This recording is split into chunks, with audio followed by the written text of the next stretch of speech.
Mesdames, Messieurs, bonjour. C'est un réel plaisir, encore une fois de plus, de revenir sur cette antenne, sur la 98.7 Océan FM, dans l'émission Océan Politique pour décrypter l'actualité politique nationale.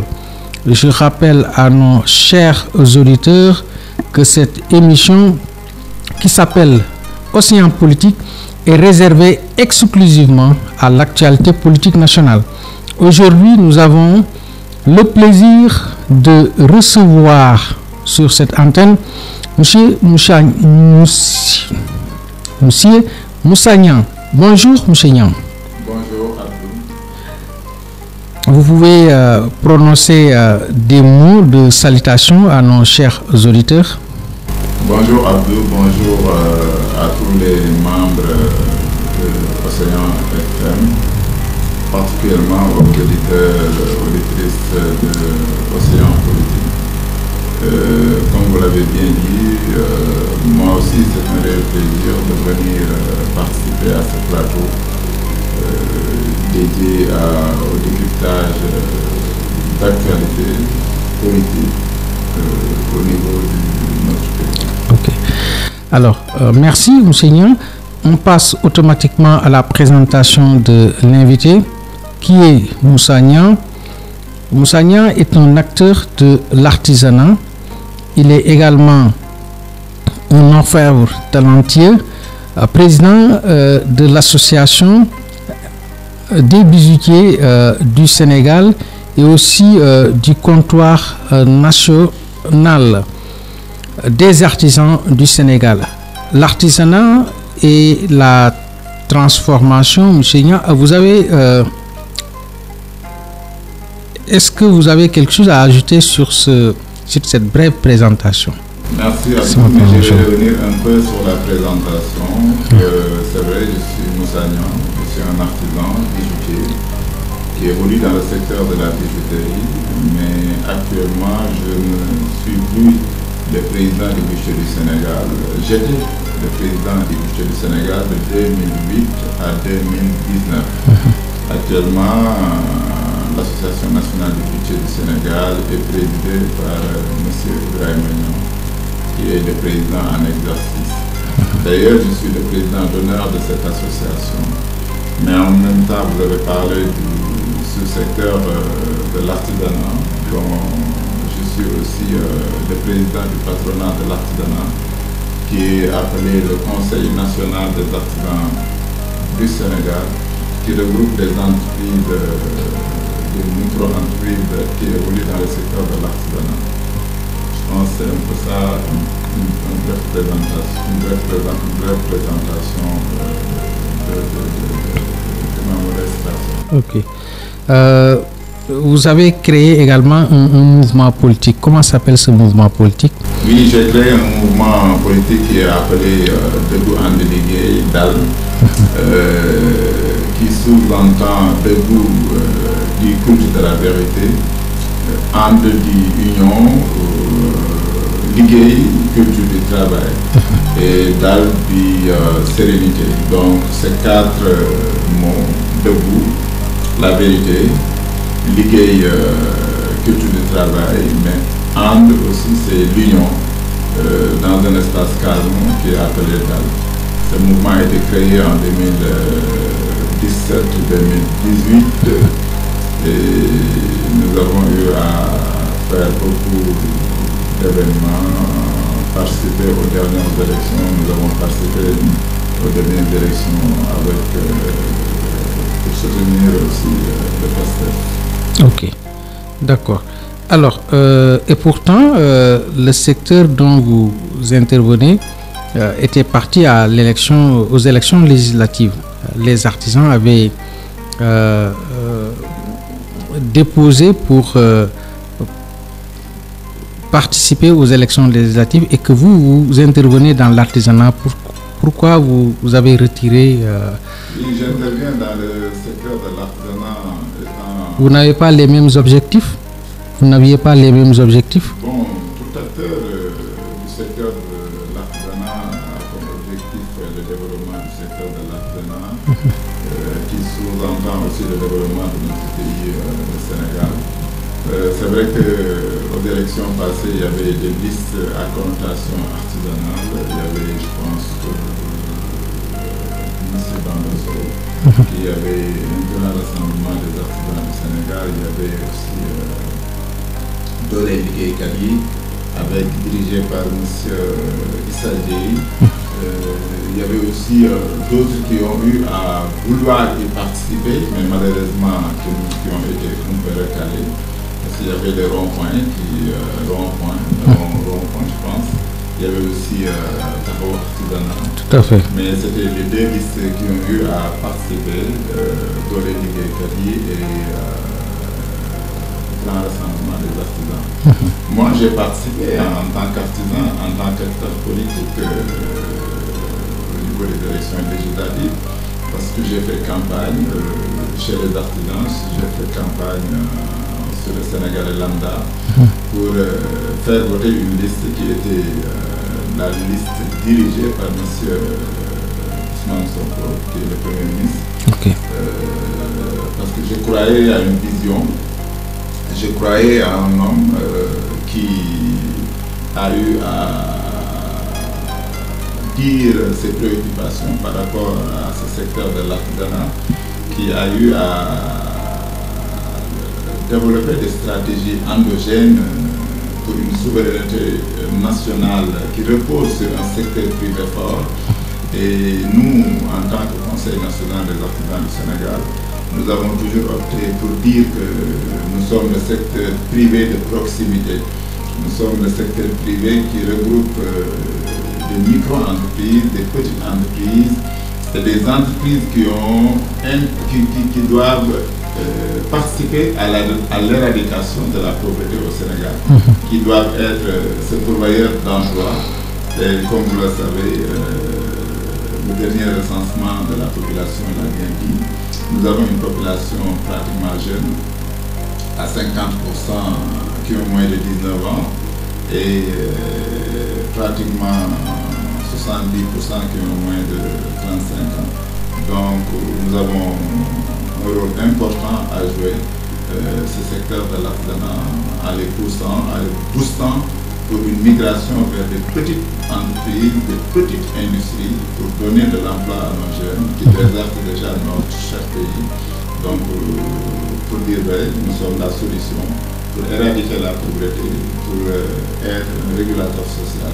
C'est pourquoi avec cette vision de M. le Premier ministre Sonko, nous avons jugé utile de l'accompagner pour lui donner une majorité, ce qu'il a. Ok. Alors, quels sont les types d'artisanat que nous avons au Sénégal? Bon, l'artisanat, on dit que nous avons trois secteurs, trois sections. Section art, oui. La section aussi production, et la section service, comme les mécaniciens. Bon, pratiquement, c'est un pan très important de la société sénégalaise. Tout simplement, si vous sortez dans les routes ou bien dans les ruelles, vous trouvez toujours des ateliers artisanaux. Tout à fait. Qui sont par excellence des centres de formation avant d'être même des centres de production. Et l'artisanat d'art, ça consiste à quoi? L'artisanat d'art, c'est peut-être, comme on dit, moi je fais partie de cette section parce que j'exerce le métier de bijoutier. L'artisanat d'art, c'est avec les touristes, si vous allez à Soumbédioune, pratiquement c'est occupé par des exposants qui font partie de la section art. Il y a l'artisanat de production, comme les menuisiers métalliques, les menuisiers bois.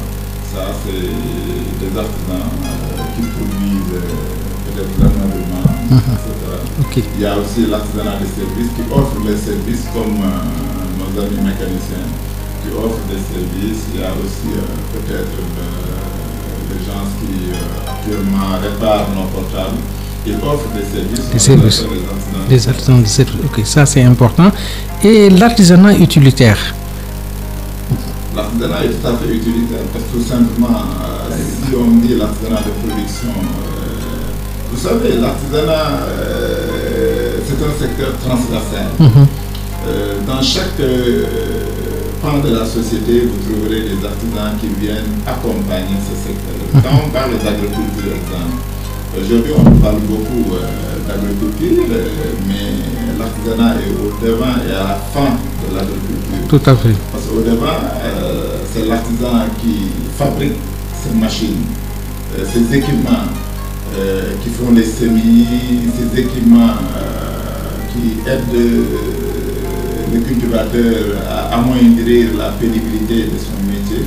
Mais au finish aussi, c'est l'artisan qui transforme ces produits qui nous viennent de l'agriculture. Donc l'artisanat, c'est un secteur transversal si vous allez au niveau de la pêche, etc., il y a l'artisan et au finish pour transformer ces produits halieutiques. Tout simplement. Donc l'artisanat, dans tout pays, c'est un secteur qui occupe un rôle très important de la société. Ok, vous êtes acteur de l'artisanat.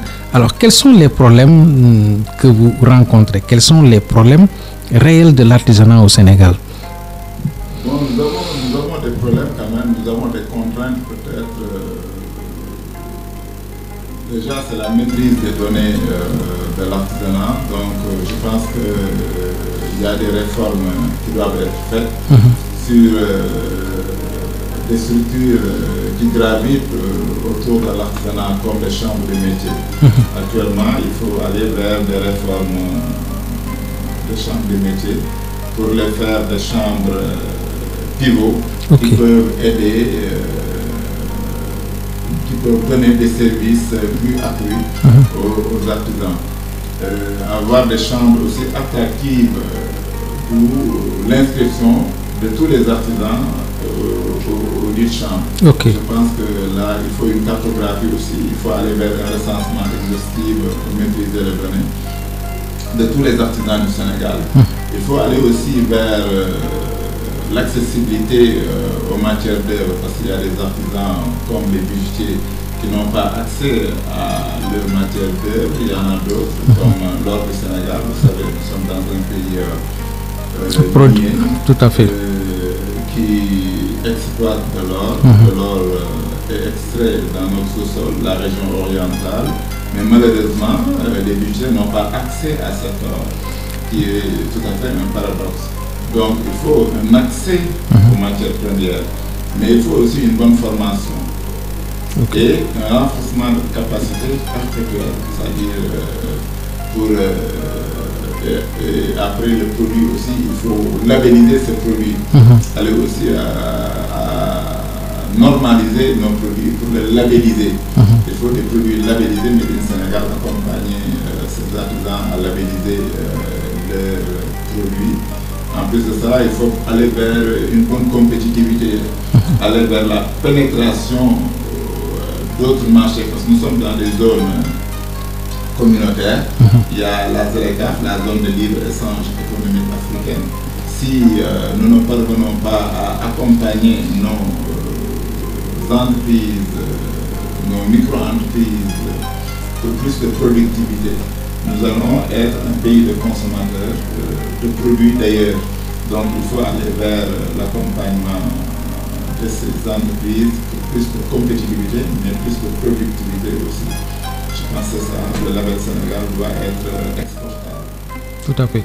Alors, vous étiez, vous l'avez dit tout à l'heure, le président de l'Association nationale des bijoutiers du Sénégal. Alors, dans quel objectif vous aviez créé cette association-là? Bon, l'Association nationale des bijoutiers du Sénégal a été créée en 1992. Donc, c'est une association pratiquement trentenaire. Elle a été créée par nos anciens qui l'ont créée de 1992. Moi, je l'ai présidé de 2008 à 2019. Le 31 mai 2008, j'ai été élu lors d'une assemblée générale présidée par le ministre Farba Senghor. Donc, de 2008 à 2019, j'ai eu à présider cette petite association. C'était pour un peu aller booster un peu la bijouterie sénégalaise. C'était pour un peu aussi aller vers l'accessibilité de cette matière première. C'était un peu pour aller vers l'accessibilité aux différents consommables que les bijoutiers utilisent. C'était aussi aller vers la labelliser les bijoux sénégalais pour que ces bijoux soient exportables. Tout à fait. Parce que la bijouterie sénégalaise a une histoire. Nous avons eu à exporter ce métier en Afrique centrale. Si vous avez la chance de voyager en Afrique, vous trouvez pratiquement en Afrique un peu partout des bijoutiers sénégalais. Tout à fait. Qui ont eu à former d'autres bijoutiers africains sur place. Donc nous avons une chance, c'est-à-dire nous avons l'expertise en matière de bijouterie au Sénégal. Nous avons une autre chance d'avoir de l'or dans notre sous-sol. Donc il faut une volonté politique. Je pense que tout dernièrement, on a entendu le président, son Excellence Diomaye Diakhar Faye, instruire ce ministère, ces directions pour la mise en place d'un comptoir commercial. D'ailleurs, je reviendrai sur ce comptoir-là parce que c'est très important. Alors, si on voit que la matière utilisée par les bijoutiers sénégalais est importée de Dubaï ou d'Italie, alors que au Sénégal, nous avons une terre riche en or et qui est exploitée par des multinationales, laisse en rade nos bijoutiers. Alors là également, je reviendrai sur ça. Alors, le président Macky Sall, le comptoir dont vous parlez, le président Macky Sall avait annoncé la création d'un comptoir national de contrôle et de commercialisation de l'or, et il avait dit que c'était une nécessité. Alors, est-ce que ce projet a été réalisé? Bon, c'est vrai qu'en 2013, le président Macky Sall avait ordonné à son gouvernement de faire tout pour donner un quota aux bijoutiers sénégalais, un quota d'or pour la transformation locale. C'était en 2013. Bon, de ce fait-là, si j'étais le président du budget du Sénégal, nous avions à l'époque approché le ministère des Mines, la direction des Mines. C'est vrai qu'en ce moment, il n'y avait même pas de texte pour élaborer pour la mise en place de comptoir. Nous avons participé à l'élaboration de ce texte pour la mise en place de comptoir où il y avait un arrêté ministériel. Et de là, on a mis en place un comptoir par le biais de l'Association nationale des bijoutiers du Sénégal, qui avait un capital social de 20 millions. On l'a mis en place en 2017-2018. Mais malheureusement, aucun gramme n'a pu entrer dans ce comptoir depuis. C'est un comptoir, donc, comme on le dit, mort, mais tout simplement les autorités n'ont pas suivi cette logique. Après ça, on avait un autre problème là-dessus, parce que nous avions été mis en contact avec Sabodola Gold Operation, du temps de Abdelaziz, qui était le directeur général. Mais malheureusement, il nous avait fait de fortes proforma. Quand il a voulu nous vendre cet or, c'est vrai que la direction des impôts avait mis qu'il fallait mettre une taxe. Malheureusement, si on y mettait une taxe, la TVA, l'or serait non compétitif. Parce que vous savez, l'or, ses prix sont mondiaux. C'est défini par les bourses londoniennes. Combien coûte un gramme d'or au Sénégal? Actuellement, l'or s'est renchéri. Pratiquement le gramme coûte plus que... Ici, on utilise un peu les 18 carats, mais c'est à pratiquement 42 000 actuellement le gramme. Ok. Alors, l'État est une continuité. Où en êtes-vous avec le nouveau régime, le régime de Bassirou Diomaye Faye et de Ousmane Sonko, sur ce comptoir d'or-là? Le régime de son Excellence Bassirou Diomaye Faye est... Oui, parce que le président Macky Sall avait déjà posé un acte pour installer le comptoir d'or-là. Il y avait un autre acte qui a été posé parce que tout simplement avant le déclin de ce régime, on avait noté aussi des études commandé par le défunt régime, qui disait avec une entité de la place de leur faire une étude pour l'opportunité de la mise en place d'un comptoir. Donc je pense que ça n'a pas abouti, pour dire tout simplement que ça n'a pas abouti.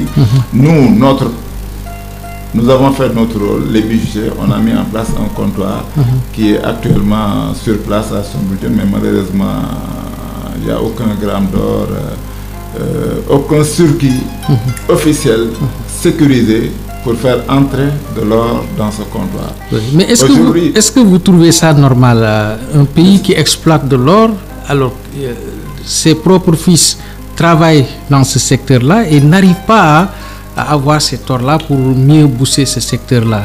Est-ce que vous trouvez ça normal? C'est un paradoxe. On ne peut que le qualifier de paradoxe.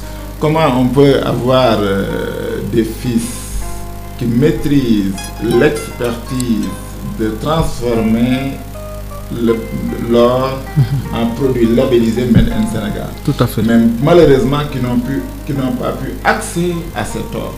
Je pense que ce n'est qu'un paradoxe. Et vous avez posé une autre question, qu'avec ce nouveau régime, je pense qu'il y a un vent d'espoir qui est en train de souffler, avec la déclaration de monsieur le président Bassirou Diomaye Diakhar Faye, qui a instruit, je pense, ses ministères, ses agences pour la mise en place d'un comptoir commercial, afin de solutionner cette contrainte majeure qui a eu à assaillir toute la bijouterie sénégalaise. Il y a de l'espoir, mais il faut aussi, pour leur dire tout simplement, qu'il faut impliquer les acteurs, qu'il faut éviter le syndrome passé, qui n'était qu'un simple slogan, que on va donner de l'or au budget, mais malheureusement on a fait les régimes Wade et Macky sans obtenir aucun gramme d'or. Mais là je pense qu'il y a de l'espoir qui scintille, et je pense que ça va aboutir. Mais est-ce que, M. Niang, également, le secteur de la bijouterie, alors est-ce que les bijoutiers sont formés avec les pratiques modernes de ce métier-là? Parce que ce qu'on constate sur le terrain, c'est des pratiques traditionnelles. Souvent. Bon, est-ce que... Oui. Bon, je pense que pour pouvoir un jour peut-être concurrencer l'extérieur. J'ai bien compris votre question. Je pense que nous sommes dans un monde ouvert. Nous sommes dans un monde qui bouge, et que les bijoutiers sénégalais vont un peu partout dans le monde. Donc, les bijoutiers se frottent avec beaucoup de personnes dans le monde. Je pense que le Sénégal gagnerait à accompagner ces bijoutiers à une benchmarking un peu partout dans le monde, et à les équiper avec ces équipements de dernière génération dont vous faites allusion. Tout à fait. Pour faire de ce Sénégal un hub de la bijouterie moderne. Parce que tout simplement, nous avons des fils qui maîtrisent la bijouterie, mais je l'ai dit tantôt, qui ont besoin de renforcer leurs capacités, qui ont besoin de se frotter avec leurs homologues de l'extérieur. Tout à fait. Pour plus de compétitivité, plus d'efficience. Je pense que là, c'est l'État. Nous avons besoin d'un environnement des affaires adéquat à l'éclosion des talents, et je pense que, comme nous sommes en train de le dire, nous sommes à l'ère de la souveraineté. Donc nous avons de l'espoir qu'avec l'accompagnement de l'État, nous allons faire de ce Sénégal un hub de la bijouterie, où nous allons labelliser les bijoux Made in Sénégal, et toute personne, toute entreprise qui viendra avec ces bijoux, nous allons pouvoir compétir avec. Tout à fait. Il y a même des écoles de formation qui ont été créées dans d'autres secteurs. Alors pourquoi pas une école de formation qui forme les bijoutiers, et que d'autres Sénégalais qui sont d'autres familles, parce qu'ici on constate que en général le secteur de la bijouterie c'est par héritage, ce sont des familles qui ont l'habitude de casser, qui le font, qui pratiquent ce métier-là. Mais ça, c'est un métier qu'on doit élargir et que pour qu'il soit un secteur d'emploi et que voilà, tout le monde puisse en profiter. Et donc, je pense qu'il faut créer également une grande école de formation qui pourra recruter beaucoup de Sénégalais et les former dans ce secteur-là. Et là également, c'est une belle perspective, n'est-ce pas? Non, vous parlez du rôle que peut jouer la bijouterie sur la formation de nos jeunes. Tout à fait. Et pour que ces jeunes puissent venir épouser ce métier de la bijouterie. Voilà. Et je pense que... qu'il ne soit pas un secteur restreint, quoi. Oui, je vois. Mais c'est ce qui se passe actuellement. Si vous allez dans les bijouteries, vous voyez des gens qui ne sont pas cassés être dans ce milieu de la bijouterie. Et c'est ça. Hein. Parce que c'est de l'art, hein, c'est de l'art la bijouterie. Ce n'est plus casté, hein. Il y a des gens qui viennent, qui épousent ce métier de la bijouterie. Au centre de formation artisanale de Delafosse aussi, tu vois, il y a des gens qui viennent s'inscrire pour apprendre le métier de la bijouterie. Je pense que ce n'est plus casté, ce n'est plus fermé. Donc, ce que nous devons faire, c'est d'être accompagnés, savoir que ce n'est qu'un métier. Et vous l'avez bien dit, hein, bon, nous sommes dans un monde ouvert et qu'il y a des pratiques qui se faisaient qui ne sont plus d'actualité. Tout à fait. Parce que tout simplement, la bijouterie, c'est de la chimie, c'est de la physique, c'est de la géométrie, c'est tout ça. Il faut accompagner nos jeunes à se perfectionner dans ce métier et à s'équiper, à savoir aussi ce qui se passe ailleurs pour peut-être booster la bijouterie sénégalaise, pour que des jeunes puissent venir et épouser ces métiers et subvenir à leurs besoins, parce que c'est tous les métiers de l'artisanat qui sont comme ça, la cordonnerie tout simplement. Ce n'est plus une question de famille. Oui, et même la cordonnerie également, c'est un secteur où vraiment qu'il faut reformer les jeunes, essayer de...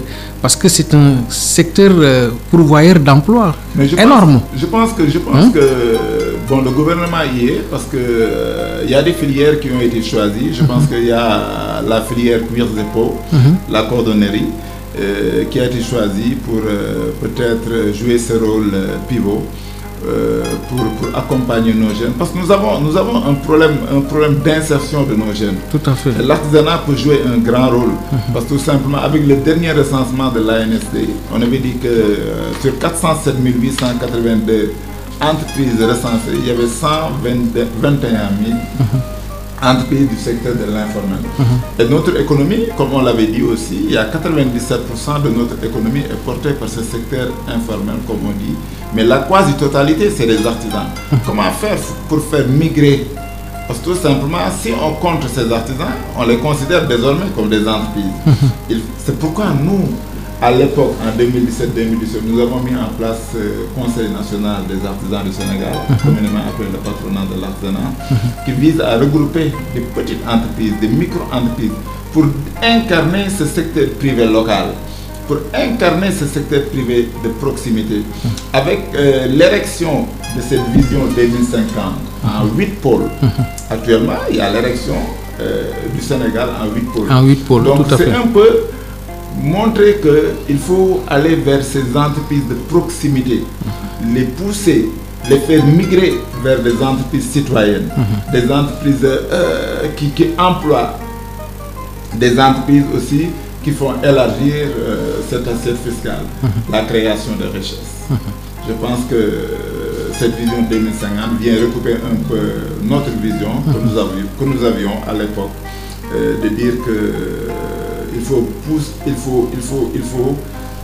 savoir que nous, ce que nous avons, c'est ça, ce microsome de petits ateliers, mais comment faire pour faire épouser nos jeunes dans les ateliers, les former, en même temps aller à l'école, mais ces formations duales, comme les Suisses le font si bien, vous allez à l'école, mais en même temps, vous êtes dans un atelier pour apprendre un métier.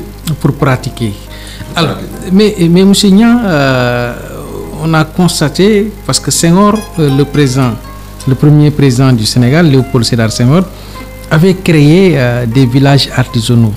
Mais tous ces villages artisanaux-là ont disparu pratiquement.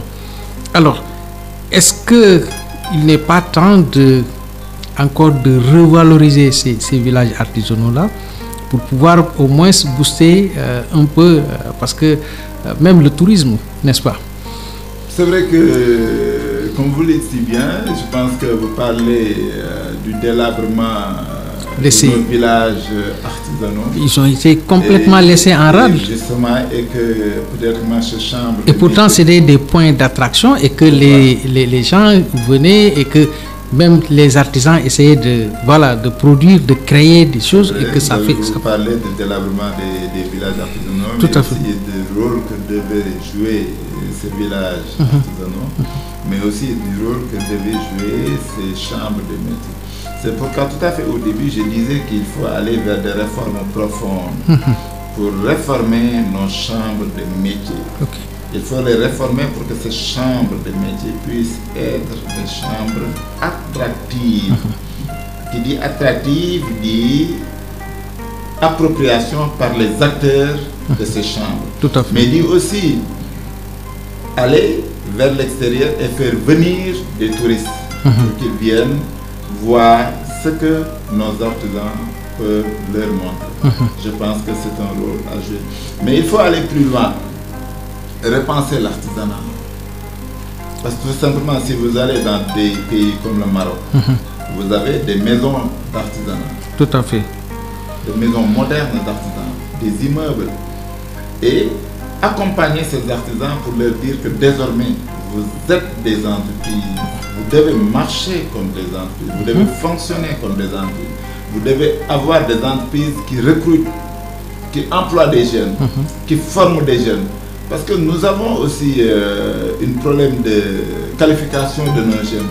Si vous voulez donner de l'emploi à ces jeunes qui arrivent sur le marché de l'emploi, il faut les qualifier pour leur donner de l'emploi. Oui, la formation. Elle est primordiale. La qualification, elle est primordiale pour avoir un emploi décent. Donc, je pense qu'il faut pousser ces artisans à plus de structuration pour qu'ils participent à la formation des jeunes, à l'insertion de nos jeunes, à l'employabilité de nos jeunes.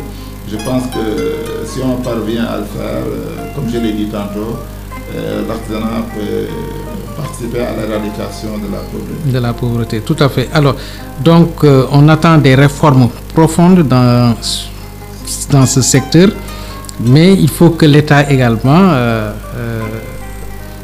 fait appel à ces pratiquants, à ces dignes fils qui connaissent l'artisanat et qui ont pratiqué pendant des années et qu'ils participent au moins à ces réformes-là pour pouvoir booster ce secteur qui est porteur d'emploi et qui peut régler beaucoup de choses. Alors, M. Niang, changeons un peu de sujet.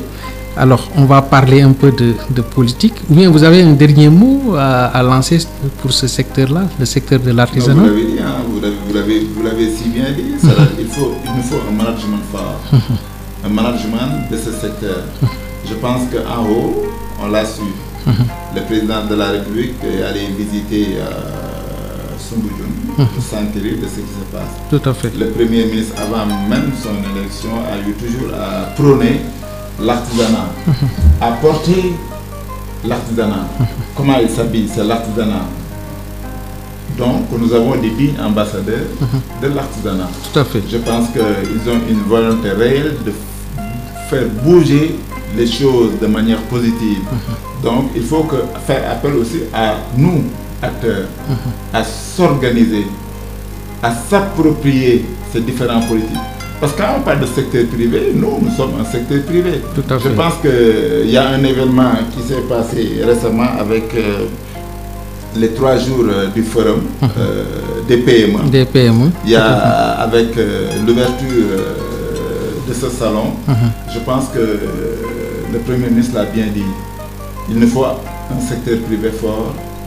Il faut bannir ce secteur privé affairiste. Je pense qu'il l'a bien dit. Donc, il l'a bien dit. Il avait bien dit. Ces acteurs du secteur de l'artisanat qui regroupe des entreprises, des micro-entreprises, des petites entreprises, se sentent concernés de faire une bonne organisation, de venir adhérer à ce patronat de l'artisanat pour dire que nous sommes le secteur privé de proximité. Nous avons besoin que si le président voyage quelque part, puisse être accompagné par des artisans pour que ces artisans puissent aller se faire frotter avec leurs homologues de l'extérieur pour un peu booster leur entreprise artisanale. Je pense que, comme vous l'avez suggéré aussi, il faut impliquer ces acteurs du secteur de l'artisanat pour aller avec eux vers le développement de ces pays, vers les différentes pôles. Je pense qu'il faut, c'est indéniable, il faut que ces artisans qui seront les artisans qui vont faire migrer leur entreprise en industrie. Il faut aller de ces artisans puiser des champions qui vont être mis en exergue pour leur donner un exemple nos jeunes, pour leur dire que voici le menuisier, il a créé une grande industrie de menuiserie, voici les bijoutiers, etc., etc. Je pense que de là, nos jeunes vont épouser les métiers de bijoutier et vont limiter cette immigration clandestine et ce suicide collectif. Au niveau de l'océan. De l'océan et du désert même. Et du désert, etc. Tout à fait. Je pense que l'artisanat peut jouer ce rôle. Alors, donc l'appel est entendu. Monsieur Nia, alors on va aborder un autre sujet politique parce que le secteur de l'artisanat également est un sujet politique. Alors que l'État doit investir sur ce secteur-là, qui peut régler beaucoup de choses avec les autres secteurs, l'agriculture, la pêche et autres. Alors, monsieur Nia, la publication du rapport d'audit de la Cour des comptes portant sur la gestion des finances publiques entre 2019 et 2023, le président Bassirou Diomaye Faye appelle à l'application des mesures urgentes de l'audit de la Cour des comptes. D'abord, ce rapport vous a dit quoi? Et êtes-vous d'accord sur la déclaration du président de la République? Mais c'est dans l'ordre normal des choses. Hein. Nous sommes dans une république. Ce rapport a été publié. Je pense que nous l'avons vu tous. Avant d'être publié aussi, on avait des échos de ce rapport. Mais avec la publication, ça a été très profond. Je pense que le président a bien dit, il le faut. C'est dans l'ordre normal des choses. Parce que tout simplement, nous sommes dans une république et si nous voulons accéder vers le développement, il faut aller vers la transparence et la vérité. Moi, je l'ai dit, j'ai un mouvement qui s'appelle Debout And Liggéey. Nous prenons le culte du travail, le culte de la vérité, et c'est la vérité. Il faut aller vers des mesures qui vont peut-être... parce que la justice a son temps, c'est vrai. Là, il y a la politique, mais il y a la justice. Tout à fait. Je pense que le rapport a été publié. S'il y a des gens qui ont eu à fauter, ils doivent payer, aller vers la justice, s'expliquer. C'est dans l'ordre normal des choses. C'est pour dire que tout simplement, plus jamais cela, et que les uns et les autres qui vont venir gérer nos deniers publics vont dire que désormais, ce n'est plus la peine.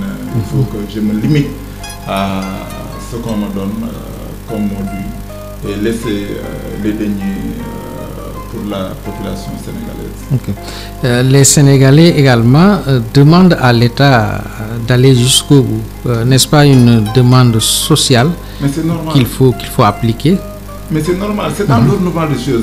Ça dire moi, il y a des débats. C'est pas simplement le vœu du gouvernement, mais c'est le normal. Si on veut aller loin vers un développement harmonieux, il faut aller vers la transparence et la vérité et la justice. Je pense que c'est ce que le président a dit, ce que le Premier ministre a dit, ce que les Sénégalais veulent. Ok, d'accord. Alors, ces temps-ci, le Front social est en évolution. Les syndicats de l'enseignement de la santé menacent d'aller en grève. Est-ce que dans un contexte assez difficile, est-ce que c'est le moment de... Est-ce que c'est pas le moment de serrer la ceinture et de comprendre que ce pays est dans des moments difficiles? Non, là, je rejoins aussi la déclaration de Monsieur le Président de la République qui instruit à des concertations inclusives de toutes les pans de la société pour leur dire de manière crue ce qui se passe dans la société, ce qui a été fait par le régime passé et pourquoi il faut s'expliquer. Et je pense que nous devons faire toute part de société un sursaut si on connaît la vérité. Tout à fait. Si on ne connaît pas la vérité, on peut dire, s'agiter pour dire que pourquoi moi. Mais si on vous met sur la table toute la vérité de manière transparente, on vous dit c'est ce qui se passe. Si nous ne prenons pas de mesures aujourd'hui, nous allons vers l'abîme. Je pense que le travailleur sera conscient qu'il faut des sacrifices pour sauter cette étape. Et que si les profits viennent après, on va les redistribuer à ces dits travailleurs. Je pense que ce langage de vérité peut prospérer. Ok. D'ailleurs, le Premier ministre Ousmane Sonko dit à l'Assemblée nationale, que nous serons flexibles à un dialogue social, mais ce que l'État ne peut pas faire, on ne le fera pas. Cette déclaration, alors, n'est-ce pas, si les syndicalistes ne sont pas un peu compréhensifs, alors promet des lendemains difficiles entre le gouvernement et l'intersyndical, n'est-ce pas? Non, je pense qu'il a bien réagi, Monsieur le Premier ministre, ce qu'il dit, si l'État ne peut pas faire une chose, vous l'exigez à le faire, c'est pas possible de le faire. Comme je l'ai dit tantôt, s'il le fait, c'est aller vers l'abîme. L'abîme sera plus difficile que ce temps-ci. Tout à fait. Donc il faut aller vers la transparence pour dire voici ce qui se passe. C'est ça. Parce que nous sommes tous des Sénégalais, nous devons faire des sacrifices, nous devons faire un sursaut pour le développement de ce pays. Mais il faut s'expliquer. Je pense qu'après les discours, il faut aller vers des séances de concertation, des séances d'explication. Je pense qu'on ne peut pas dire que le Premier ministre aime le Sénégal et que le syndicat n'aime pas le Sénégal. Tous les Sénégalais aiment le Sénégal, mais peut-être qu'ils n'ont pas mesuré encore la gravité, la réalité du terrain. Tout à fait. Mais s'ils comprennent la réalité du terrain, s'ils ont toutes les péripéties de ce qui se passe actuellement au Sénégal, c'est les premiers qui vont prendre des sacrifices parce que ces travailleurs aiment bien aussi le Sénégal. Moi, c'est ma pensée. Alors, maintenant, pour combler un peu le gap et essayer de résoudre quelques problèmes, alors des mesures ont été prises pour réduire surtout le train de vue de l'État. D'ailleurs, on a éliminé certaines institutions, le HCCT, le CSE. Ensuite, certaines agences ont été unifiées, combattre le cumul de fonctions, tout ça pour faire face au gaspillage de l'État et pour pouvoir un peu réduire l'écart financier. Mais c'est vrai, vous énumérez déjà une liste de mesures qui visent à rationaliser les dépenses de l'État. Oui. Je pense que c'est une très bonne chose. Je pense que cela montre la rupture que prône l'État actuel. Et aujourd'hui même, à l'Assemblée nationale, le Premier ministre disait qu'on va étudier certaines agences. S'ils ont des redondances, on va les unifier d'ici 2025, d'ici juin 2025. Je pense que c'est ça, nous sommes dans une logique de rationaliser, nous sommes dans une logique d'opérer des ruptures profondes. Je pense qu'il faut nécessairement prendre des mesures. Vous l'avez dit, il y a la dissolution du HCCT, il y a la dissolution du Conseil économique, social et environnemental. Okay. Donc nous pouvons croire que nous sommes sur la bonne voie, mais la bonne voie aussi, c'est pas toujours une bonne voie aussi. C'est une voie aussi rugueuse. Il faut aussi aller faire des sacrifices, conscientiser aussi tous les Sénégalais, toute la population sénégalaise pour leur dire que c'est un moment. Mais après ce moment de sacrifice aussi, il y aura un autre moment de bonheur qui va venir, Inch'Allah. Okay. Et le gouvernement avait annoncé la diminution de certains salaires qu'il juge un peu faramineux par rapport même au président de la République et au Premier ministre. Mais vous savez, que ça a mené un tollé parce que les Sénégalais n'avaient pas compris ce message. Alors certains commençaient déjà à dire que alors nous on ne touche pas notre salaire. Mais c'est pourquoi l'objet est de... Je pense que ce gouvernement a intérêt de faire des ruptures profondes. Après un Premier ministre, avec tout son gouvernement, au sein de l'Assemblée nationale, pour que les représentants du peuple puissent poser n'importe quelle question, je pense que c'est l'objet d'une certaine transparence. Pour permettre à nos dirigeants de s'expliquer. Et je pense que ces séances d'explication, c'est important pour toute la population. C'est cela qui fera l'objet de compréhension de la vision 2050. Pour dire tout simplement que ce régime a eu à faire beaucoup de malversations. Nous sommes en train de faire du jubanti, comme on dit. Mais quand tu fais du jubanti, ça peut paraître, tu n'aimes pas ce que tu es en train de modeler. Mais tu fais du jubanti pour tout simplement que cette ligne soit droite au futur. Je pense que c'est ce que l'État est en train de faire. Je pense que toute la population sénégalaise doit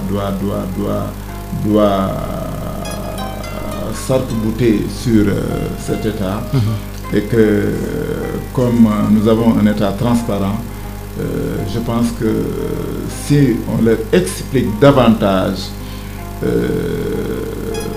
là où nous allons, je pense qu'ils vont adhérer à ce dit projet.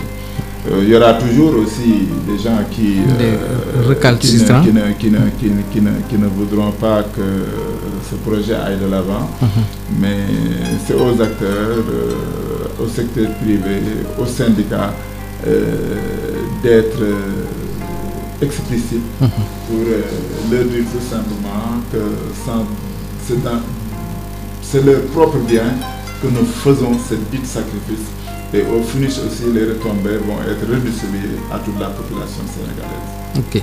Alors, le PM, Ousmane Sonko, le Premier ministre, pardon, était tout à l'heure à l'Assemblée nationale.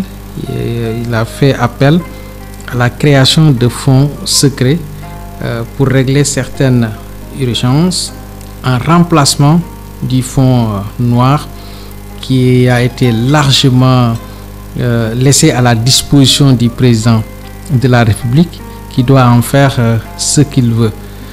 Vous en dites quoi? Bon, en fait, je ne maîtrise pas ce que ce fonds implique. Quand vous me dites que le Premier ministre veut... Oui, tout à l'heure, parce que Thierno Alassane Sall l'a interpellé tout à l'heure sur le fonds noir que doit avoir le président de la République. Alors, M. Ousmane Sonko étant dans l'opposition, avait critiqué vivement ce fonds noir-là. Maintenant, jusqu'à présent, on n'a pas encore créé de fonds politique, comme il avait critiqué, parce que jusqu'à présent, le fonds noir est à la disposition du président de la République. Maintenant, tout à l'heure, à l'Assemblée nationale, alors, M. Thierno Alassane Sall s'est vivement attaqué au gouvernement en disant que, alors, vous aviez dit que vous allez enlever ce fonds noir-là, alors parce que ce n'était pas quelque chose de bien qu'on laisse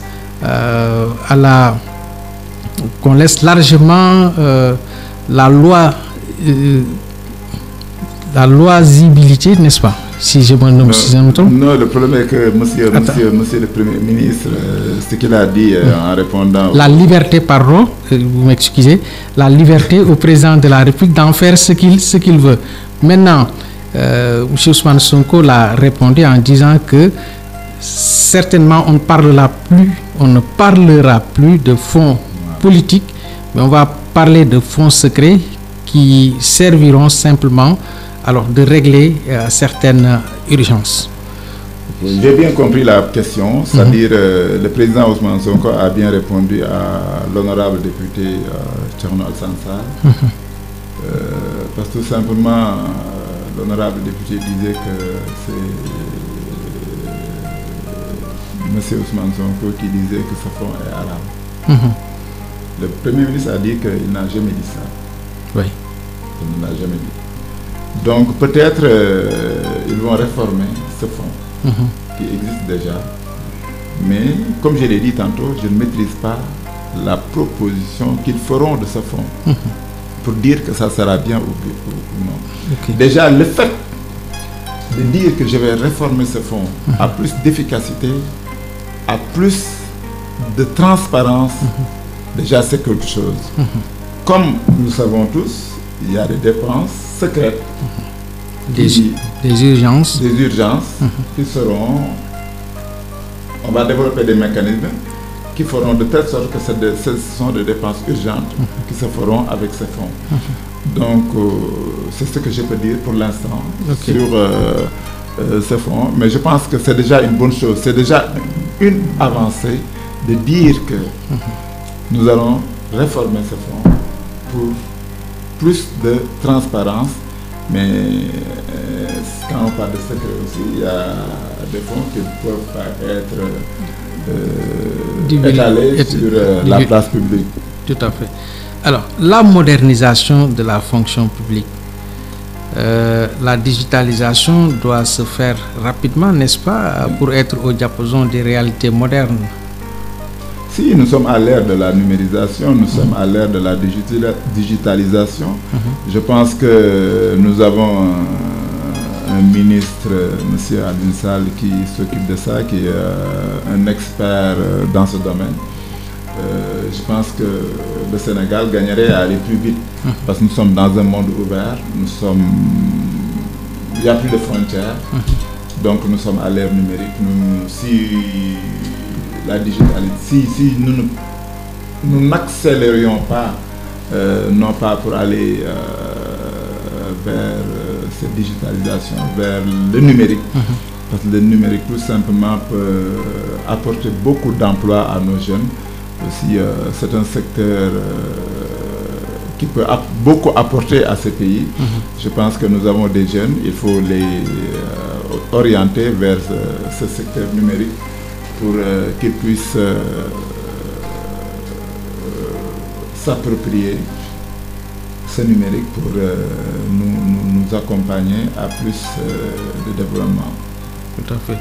Alors, on aborde pratiquement le dernier point, l'insécurité dans nos stades, la violence, je veux dire.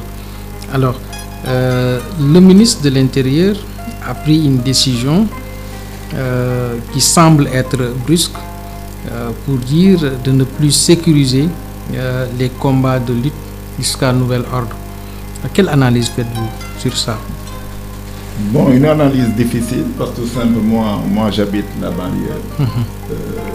j'en profite aussi pour présenter nos condoléances à ces jeunes, surtout le dernier, M. Babacar Diagne, qui a perdu la vie au retour du stade. C'est vraiment difficile.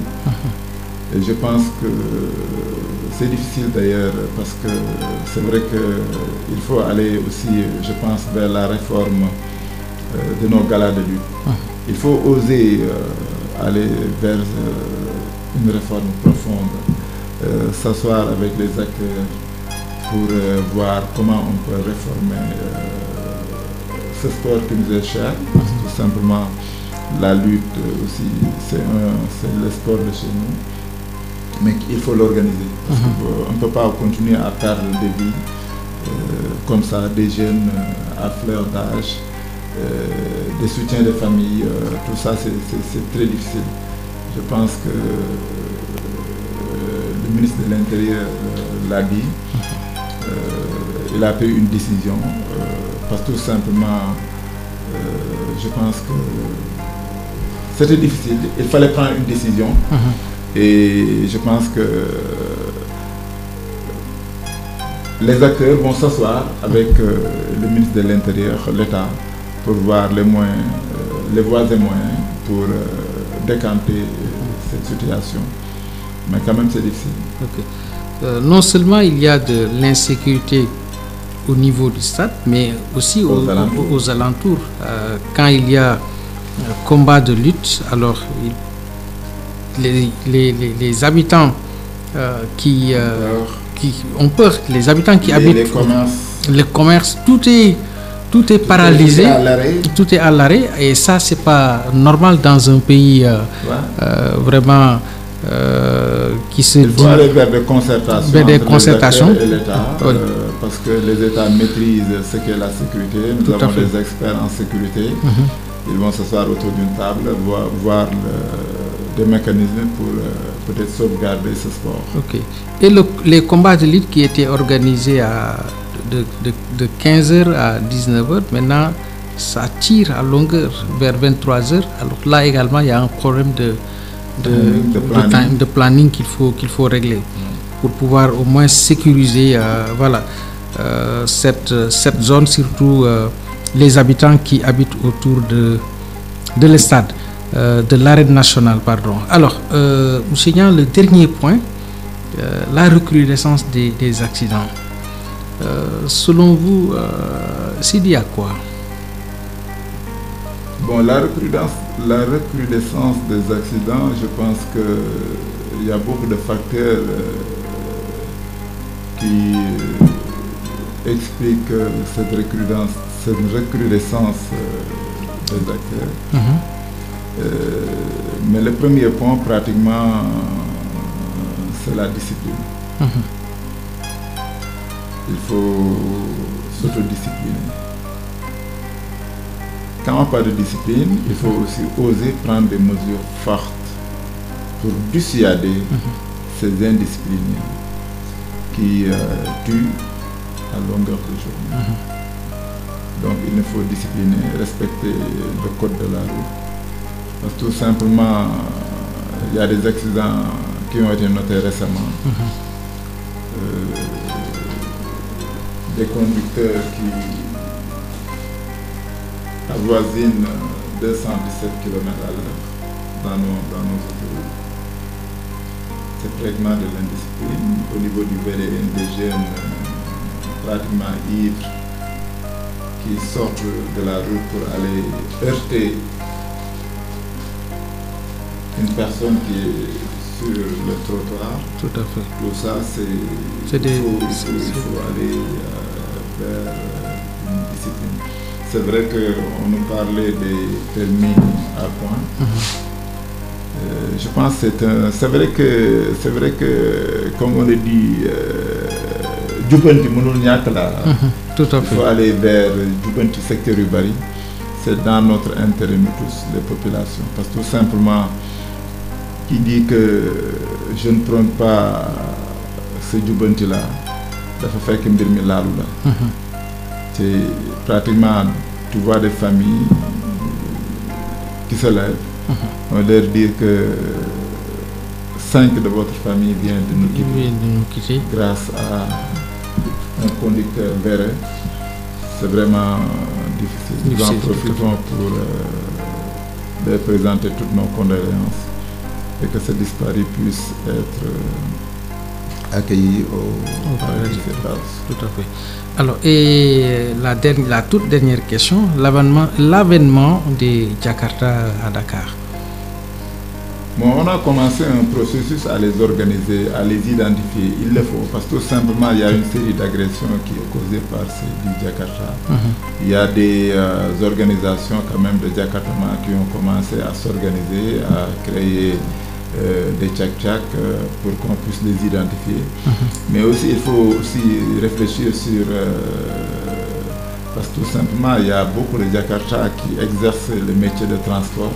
Comment faire pour leur donner un agrément qui dit qu'ils sont habilités à faire du transport de personnes ou bien à faire du transport de bagages. Je pense que c'est un processus qui vient d'être lancé par l'État du Sénégal.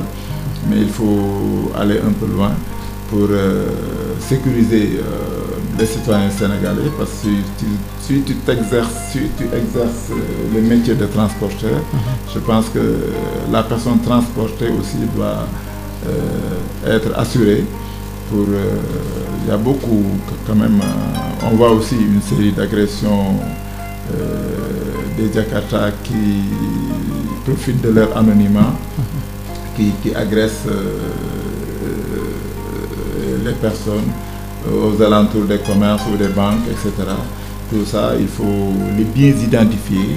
Si on parvient à les identifier, je pense que savoir qui est qui, ça va aider à la sécurisation des personnes, des citoyens sénégalais. Okay. Alors, merci. Je rappelle à nos chers auditeurs que nous recevons sur cette antenne Moussa Niang, qui est acteur de l'artisanat,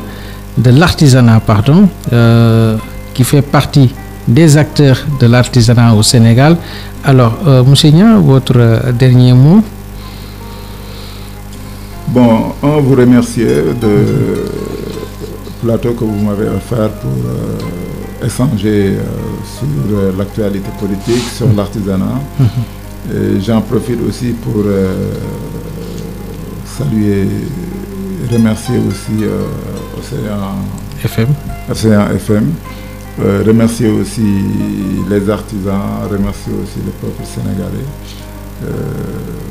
pour dire que tout simplement, j'espère que nous avons eu à échanger, à faire de notre mieux pour parler de la politique, mais aussi de l'actualité, dans le souci que le Sénégal, on a un réel espoir avec ce nouveau régime. Il faut se serrer les ceintures pour accompagner ce régime à plus de développement et à plus de réussite.